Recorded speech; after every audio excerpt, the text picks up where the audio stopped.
This is Dr. Heidi Horsley, Executive Director for the Open to Hope Foundation.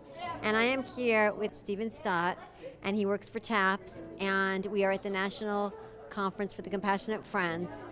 Stephen, why are you here today? I was in a car accident with my sister in 2002, and she died from that accident, and I survived. Wow, that's big. And what has your journey been like? I would definitely say it's a unique journey. Being 16, I was trying to figure out who I was, and that was hard in and of itself. And then to have to grieve, it just complicated finding out who I was, and then finding out who I was now that my sister had died. It was like a double loss of self-identity and as well as grieving.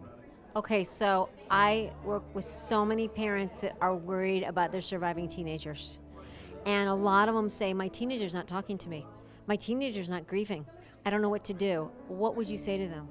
Yeah, I was definitely in that boat. I never talked to my mom, and she had those same exact concerns. But luckily for me, I always had friends that I talked to. My sister and I had the same sports that we did, so I knew a lot of her friends, and so I was able to talk with her friends and my friends about my sister. And even though my mom thought that I wasn't talking about it and I was keeping it in, I was talking with my peers. And I think that's one of the hard parts is, we don't tell our parents that we're talking to our peers, but we are.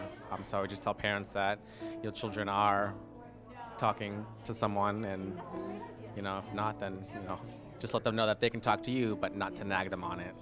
I love what you're saying. Just because you're not talking to your parents doesn't mean you're not talking. Just because they don't see you grieving doesn't mean you're not grieving. Yes. So how did your mom get you to this conference? I mean, years ago when you were your first conference.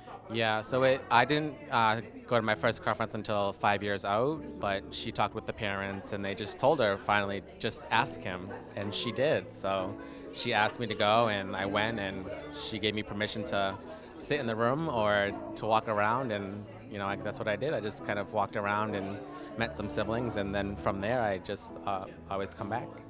Because now you've made lifelong friends here. Yeah. Okay, Stephen, thank you so much. And if you've lost hope, please lean on mine. Please lean on Stephen's. If you're a guy and you want to come to this conference, track Stephen down. He knows everyone.